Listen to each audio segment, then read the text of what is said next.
नमस्कार दोस्तों। मैं आपका स्वागत करता हूं मेरे चैनल और मेडिकल साइंस पे।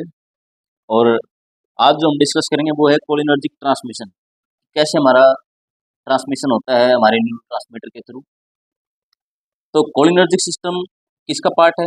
Parasympathetic nervous system. उसमें क्या होता है, हमारा कोलिनर्जिक ट्रांसमिशन होता है। और इसमें जो हमारा मेन न्यूरो ट्रांसमीटर है वो कौन सा होता है? Acetyl choline.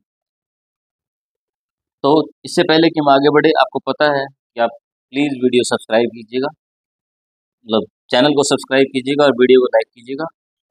तो चलो आगे करते हैं। हमारा कोलिनर्जिक ट्रांसमिशन जो होता है वो किसके थ्रू होता है? एसिटाइल कोलिन के थ्रू। अब इस एसिटाइल कोलिन को हम कैसे सिंथेसाइज करेंगे? इसके synthesis, it is synthesise in the cholinergic nerve ending. हमारी ये नर्व एंडिंग है, आप देख सकते हो डायग्राम में, ये हमारी नर्व एंडिंग है। इसके अंदर हमारा जो एसिटाइल कोलिन है वो सिंथेसाइज होता है। अभी कैसे सिंथेसाइज होता है वो मैं आपको बता देता हूँ डिटेल में। हमारे पास ट्रांसपोर्टर होता है एक, जो क्या करता है, कोलिन और सोडियम दोनों को ही अंदर ट्रांसपोर्ट करता है न्यूरॉन के। तो अब ये कोलिन जब एंटर हो गया है तो ये क्या करेगा? Acetyl choline, acetyl coenzyme A के साथ रिएक्ट करेगा। तो फिर हमारे पास एक एंजाइम है, कोलिन एसिटाइल ट्रांसफेरेज। इसकी मदद से ये दोनों क्या हुए, इनकी रिएक्शन होती है और कोलिन एसिटाइल ट्रांसफेरेज क्या करेगा, इनको कन्वर्ट कर देगा किसमें? एसिटाइल कोलिन के अंदर। अभी एसिटाइल कोलिन के अंदर ट्रांसफर हो गया, कन्वर्ट हो चुका है, तो ये इसकी थी सिंथेसिस। अब इसका ट्रांसमिशन कैसे होता है, जो हमारा मेन टॉपिक है कि कैसे कोलिनर्जिक ट्रांसमिशन होता है। तो एसिटाइल कोलिन एक बार जब सिंथेसाइज हो गया तो क्या होता है, इसका अपटेक होगा। अभी ये अपटेक होकर किस में जाएगा? वेसिकल के अंदर। फिर हमारे पास वेसिकल के अंदर ये एसिटाइल कोलिन है, ये प्रेजेंट है। तो क्या होता है, हमारे पास एक ट्रांसपोर्टर और होता है। वो कौन सा ट्रांसपोर्टर होता है? कैल्शियम ट्रांसपोर्टर, जो हमारे कैल्शियम को ट्रांसपोर्ट करता है। जैसे कैल्शियम हमारे एंटर किया, उसने क्या किया? वेसिकल पे एक्ट किया। कैल्शियम का एक फंक्शन होता है कि इसको स्टिमुलेट करता है, न्यूरोट्रांसमीटर रिलीज इसका एक फंक्शन है। तो ये जैसे एंटर करता है इसको स्टिमुलेट करेगा, जिसके कारण क्या होगा, ये हमारा वेसिकल है फ्यूज कर जाएगा इसके साथ। जब ये फ्यूज करके बाहर निकलता है उसको हम कहते हैं एक्सोसाइटोसिस। उसको क्या कहते हैं हम? एक्सोसाइटोसिस।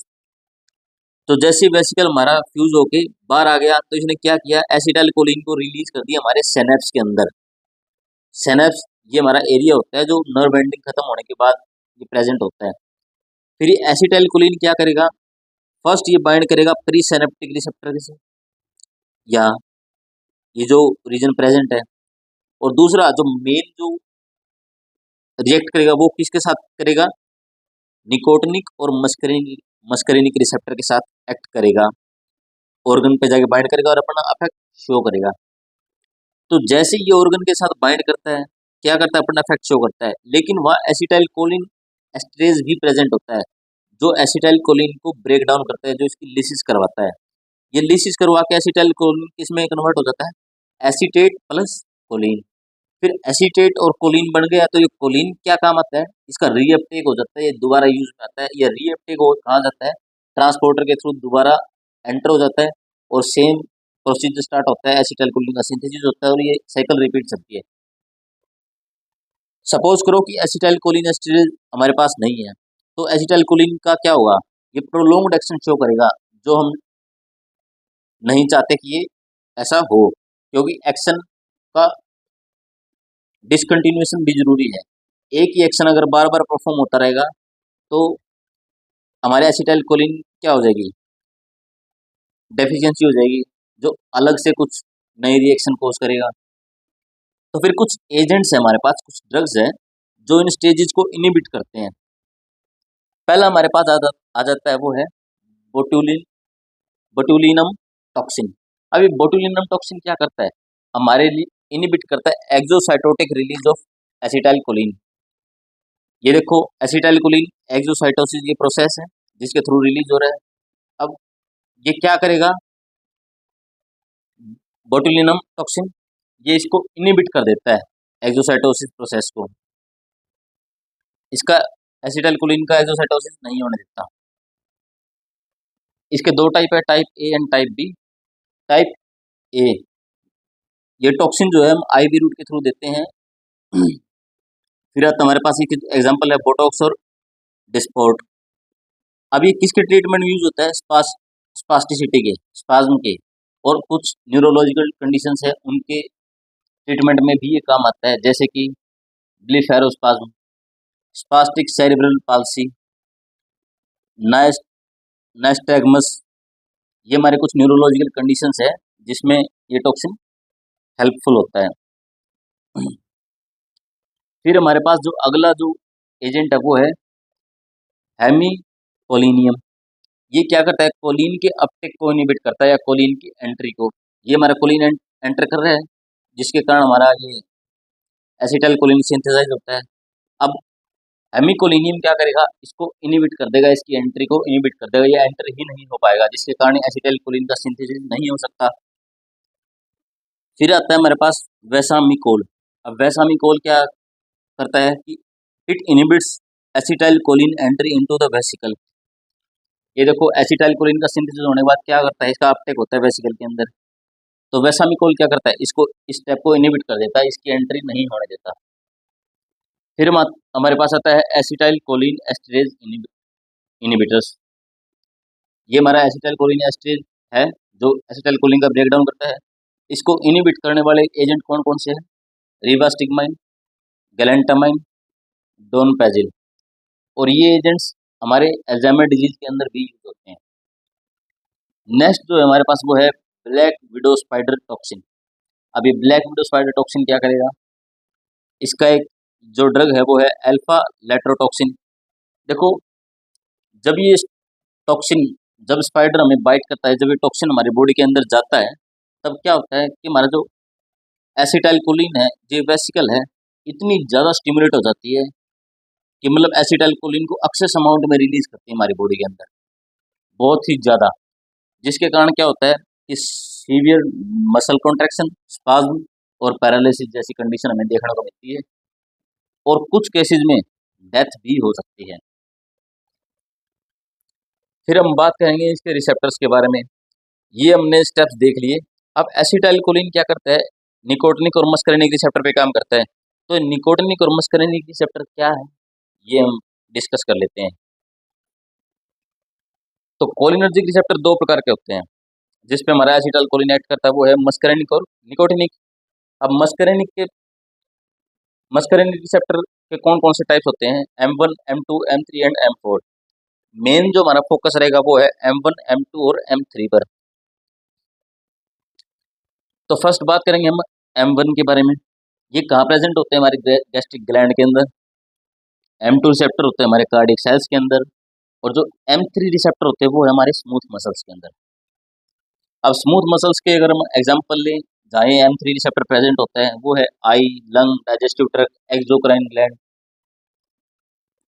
फिर आता हमारे मस्करिनिक रिसेप्टर, जितने भी है जी प्रोटीन कपल्ड रिसेप्टर है।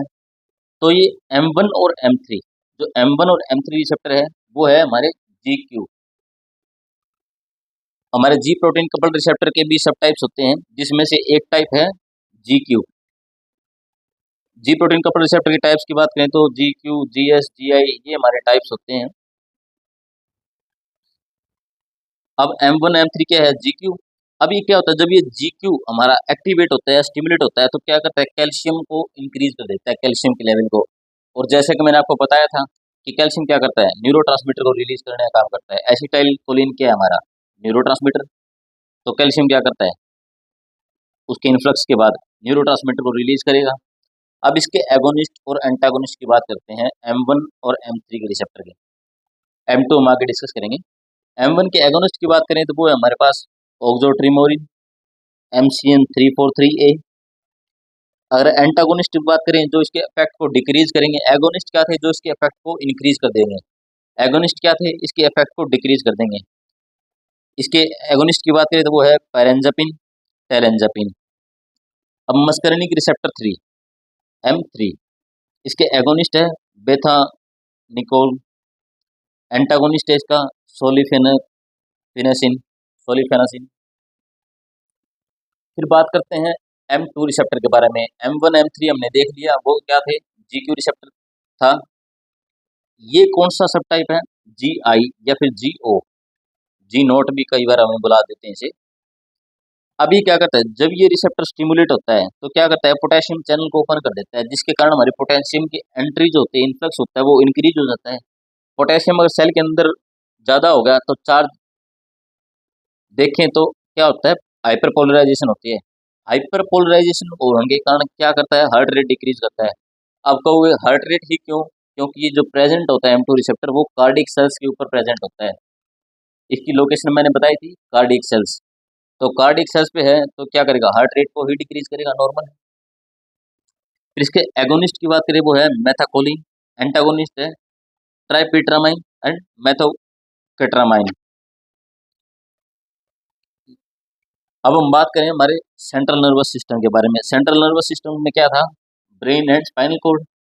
जो जितने भी मस्करिनिक रिसेप्टर है, M1, M2, M3, M4, M5, सारे हमारे सीनस के अंदर प्रेजेंट होते हैं। लेकिन जो M1 रिसेप्टर होता है वो मेन होता है, वो प्रीडोमिनेंट होता है। वो जो मेन फंक्शन होता है वो M1 का होता है। तो मस्करिनिक रिसेप्टर के बाद आते हैं हमारी निकोटिनिक रिसेप्टर। तो अभी निकोटिनिक रिसेप्टर्स क्या होते हैं, ligand gated cation channels. These are the ligand gated cation channels. Cation और एनायन की बात करें तो वो होते हैं, कैटायन होते हैं पॉजिटिव चार्ज और एनायन होता है हमारा नेगेटिव चार्ज। तो ये क्या होता है, जब ये एसिटाइल कोलिन आता है, इस चैनल पे एक्ट करता है, ये चैनल ओपन हो जाता है या एक्टिवेट हो जाता है समझ लो। तो एक्टिवेट होने के बाद ये क्या करता है कि हमारा जो सोडियम का इन्फ्लक्स है वो इंक्रीज हो जाता है। हमारे कैटायंस का इन्फ्लक्स क्या होता है, इंक्रीज। इन्फ्लक्स इंक्रीज होगा तो क्या करेगा, डीपोलराइजेशन हो जाएगा और एक एक्शन पोटेंशियल जनरेट करेगा, जिसके कारण कॉन्ट्रैक्शन कोज हो, जिसके कारण क्या होगा, कॉन्ट्रैक्शन। तो ये था हमारा निकोटिनिक रिसेप्टर का एक्शन। अब इसके दो टाइप्स है, एक जो मसल्स के ऊपर एक्ट करता है, एक जो न्यूरॉन के ऊपर एक्ट करता है। इसकी जो लोकेशन है, न्यूरोमस्कुलर जंक्शन, स्केलेटल मसल्स के ऊपर एक्ट करता है ये। फंक्शन क्या करेगा, सेम, डीपोलराइज डीपोलराइज कर देता है, क्योंकि कैटायंस का इन्फ्लक्स हो जाता है, सोडियम का इन्फ्लक्स हो जाता है तो कॉन्ट्रैक्शन कोज करेगा। इसके एगोनिस्ट है निकोटिन एंड पीटीएम में। एंटागोनिस्ट ट्यूबोक्यूरेरिन। फिर आता है जो न्यूरॉन्स पे एक्ट करेगा, न्यूरोनल निकोटिनिक रिसेप्टर। अब ये क्या होता है, इसकी जो लोकेशन है वो है ऑटोनोमिक गैंग्लिया और एड्रिनल मेडुला, ये इसकी लोकेशन है। एगोनिस्ट फंक्शन इसका सेम रहेगा, डीपोलराइजेशन करेगा और फिर कॉन्ट्रैक्शन कोज करता है। एगोनिस्ट की बात करें तो निकोटिन और डीएमपीपी। एंटागोनिस्ट की बात करें, हेक्सामिथोनियम एंड ट्राइमेथोपेन, ये इसके एंटागोनिस्ट है। तो नेक्स्ट जो हम डिस्कस करेंगे वो है कोलिनर्जिक ड्रग्स के बारे में, वो हम नेक्स्ट वीडियो में डिस्कस करेंगे। तो आज के लिए इतना ही, और वीडियो अच्छी लगी हो तो प्लीज़ लाइक कीजिए और चैनल को सब्सक्राइब कीजिए।